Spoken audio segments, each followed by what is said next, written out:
안녕하십니까, 다빈치입니다. 자, 이번에 다시 또 좀 소개해 드릴 종목은 한국전자금융입니다. 한국전자금융. 일단 한국전자금융은 여러 가지 사업을 하고 있어요. 그래서 지금 여기 보이다시피 대표적으로는 6개 정도의 사업 분야가 있는데, 여기에 대해서 간단하게 말씀드리고, 지금 중요하게 보셔야 될 건 뭐냐? 바로 무인 주차장과 전기차 충전기, 요 두 개만 좀 일단 중요시 여기시면 됩니다.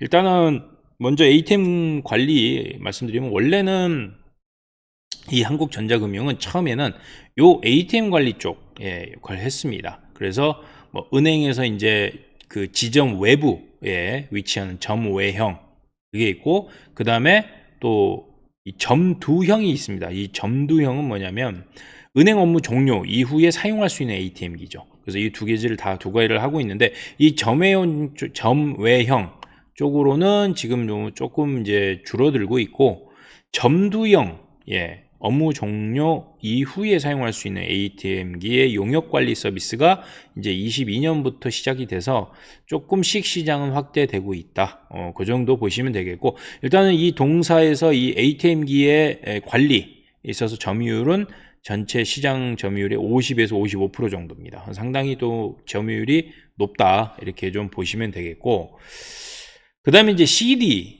밴, 그러니까 ATM 밴인데, 요거는 이제 현금 일출기, 이 현금 인출기 있잖아요. 이 한국전자금융이 설치한 요거를 소비자들이 서비스를 이용할 경우에 이제 어떤 수수료를, 건당 수수료를 수취하는 건데, 일단은 요 부분에서는 이 CD-밴 사업 같은 경우는, 전체, 시장 점유율은 40% 정도 됩니다. 40% 정도 되고, 말씀드렸듯이 이 건당 수수료예요. 그래서 요 부분을 좀 보시고, 근데 크게 지금은 이게 뭐 어떤 시장에서 크게 뭐 이 한국전자금융을 볼 때 중요한 역할은 아닙니다. 그러니까 이런 걸 하고 있다 정도. 그래서 뭐 CU 편의점이나 지하철 역사 쪽에 지금, 그리고 브랜드 쪽 제휴 형태로 지금 현재 운영하고 있다. 이 정도로 좀 보시면 될 것 같습니다. 그 다음에 이제 제가 중요하게 말씀드렸던 이제 그 무인 주차장이죠. 무인 주차장, 일종의 키오스크 정도로 보시면 되겠습니다. 그런데 이 무인 주차장 같은 경우는 뭐 좀 말씀 안 드려도 아시겠지만, 직접 직영으로 하는 경우가 있어요. 그리고 이제 건물, 토지, 요런 쪽으로 임차료를 지급을 하고 이제 하는 경우가 있습니다. 근데 이제 일단 이 부분을 놓고 봤을 때는 이 무인 주차장 쪽은 시장이 지금 이 한국전자금융이 상당히 좀 많이 차지하고 있습니다. 이 종목, 이 한국전자금융이 원래 ATM 쪽으로 한다고 말씀드렸지만, 지금은 가장 큰 매출 비중을 차지하는 게 무인 주차장 쪽. 뭐 ATM도 포함해서 다 이 CD밴 포함해서 무인 주차장까지 해서 지금은 아주 주된 매출은 요 세 가지입니다. 그 중에서도 무인 주차장, 요 부분이 앞으로 한국전자금융이 새롭게 할 수 있는, 이게 바로 밑에 있는 전기차 충전기, 이쪽에 있어서 상당히 중요한 역할을 할 것이다. 중요한 역할을 할 것이다 라고 좀 보시면 될 것 같아요. 자, 그리고 이제 가장 중요한 전기차 충전기죠. 전기차 충전기 같은 경우는 지금 일단은 아직은 크게 뭐 늘어나고 있는 상황은 아닙니다. 이제 시작 단계예요. 시작 단계고, 그래서 요 전기차 충전기 같은 경우는 전체 우리나라 자동차 보급 차량, 자동차 보급 대수에서 전기차가 비중이 몇 프로 정도 되느냐, 뭐 다들 그러니까 아시는 분들이 별로 안 계실 수도 있어요. 1.8%밖에 안 됩니다. 1.86%밖에 안 돼요. 이제 전체 전기 자동차, 전체 자동차 중에서 그 자동차에서 전기차 비중은 2%도 안 됩니다. 그래서 47만 8천 대 정도 지금 올해 7월 국토부에서 지금 추정한 겁니다. 자, 그런데 여기에서 전기차 요 비중에서 또 요 전기차 대수 대비 충전기 비율은 몇 프로일까요? 절반밖에 안 돼요. 예. 절반밖에 안 된다는 거죠. 한 24만 대밖에 안 된다는 거죠. 아직도 무궁무진합니다. 전기차도 늘어날 가능성 상당히 높고 2%도 안 되기 때문에 10%를 자꾸 본다면 아직도 5배의 상승을 보셔야 된다. 예. 그러니까 전기차 증가가. 그렇다면 지금 현재 나와 있는 전기차 대수의 50% 정도밖에 충전기 비중이 안 된다는 건 더 늘어날 가능성이 더 있어야 된다는 거죠. 지금 현재로도. 근데 이 전기차 충전기에 보시면 두 가지가 있잖아요. 완속이 있고 급속이 있습니다. 자, 근데 완속이 대부분 많아요. 완속이 21만 대 정도 되고 21만 2천 대, 급속은 2만 7천 대, 3만 대가 안 됩니다. 근데 앞으로는 완속보다는 이제 급속이 좀 더 늘어나야 돼요. 자, 왜냐? 자, 주유소에서 일반 저희들 내연기관차에서 기름을 넣는 거 있잖아요.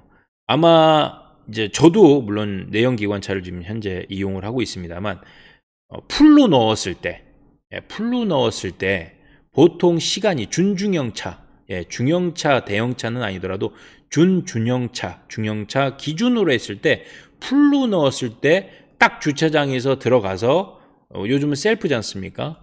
그 기준으로 했을 때 보통 시간이 한 5분에서 10분 정도 걸립니다.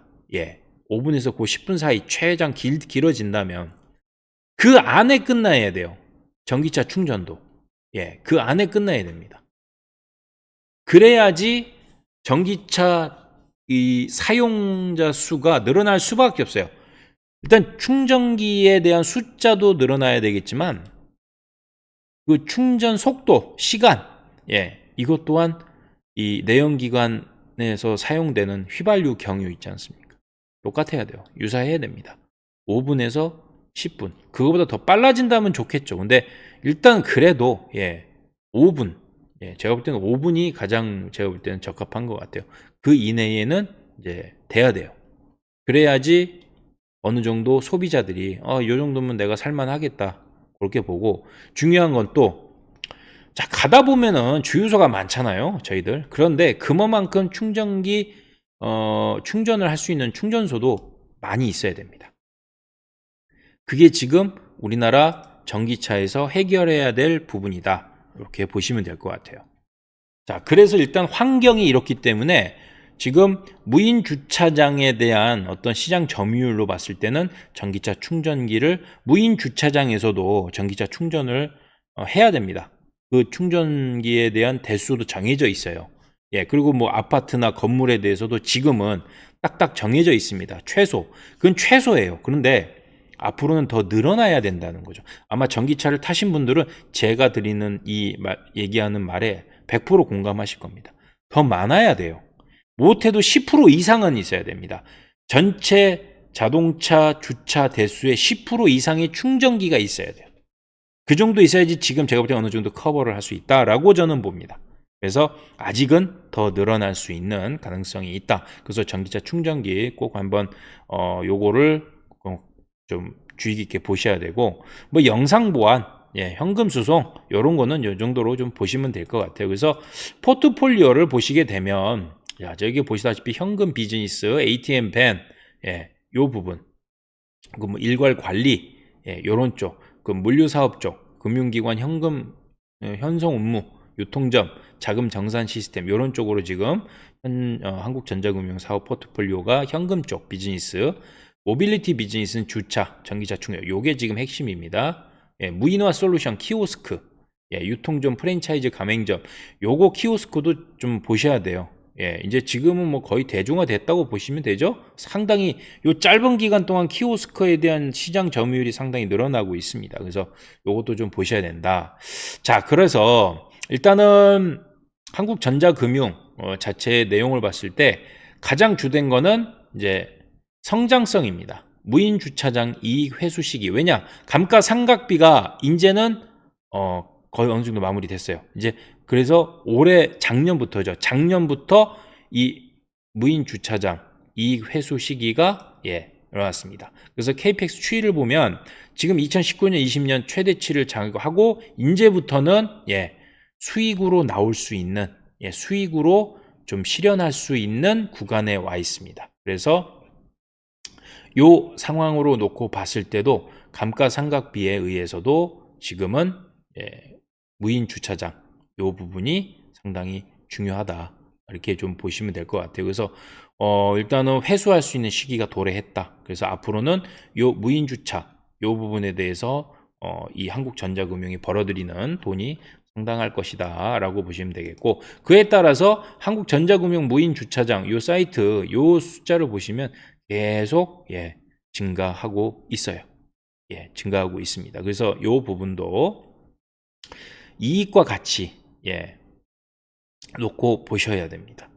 그래서 일단은 감가상각이 이제 서서히 마무리가 돼가고 있고, 요걸로 인해서 수익성이 본격화되고, 그래서 2020년부터 흑자 전환에 성공했고, 앞으로 이 한국전자금융의 영업이익 성장을 견인할 핵심 사업이 지금 무인 주차장 사업입니다.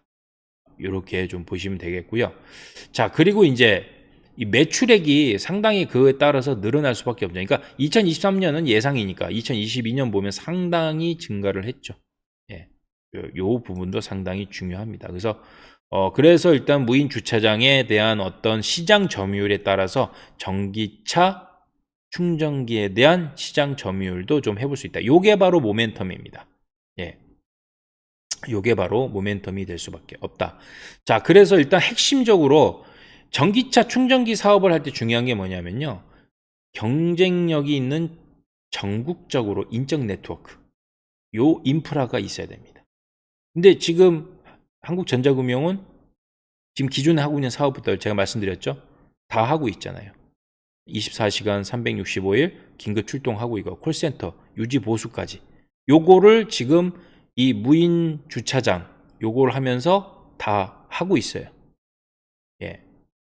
그래서 요 부분이 전기차 충전기를 충분히 시장 점유율을 잡을 수 있는 가능성이 있다. 모멘텀이 충분히 있다. 이렇게 보시면 되겠고, 그래서 일단은 제가 말씀드린 대로 전기차의 요 부분도 상당히 중요하게 놓고 보시면 됩니다. 자, 그런데 일단은 장점은 있어요. 장점은 있는데 이게 우리나라에 보시면 국내 사업자별 전기차 충전 시설 현황을 좀 보시게 되면 많이 있습니다. 많이 있어요. 상당히 많이 있는데 선점 효과가 일단 한국전자금융은 있습니다.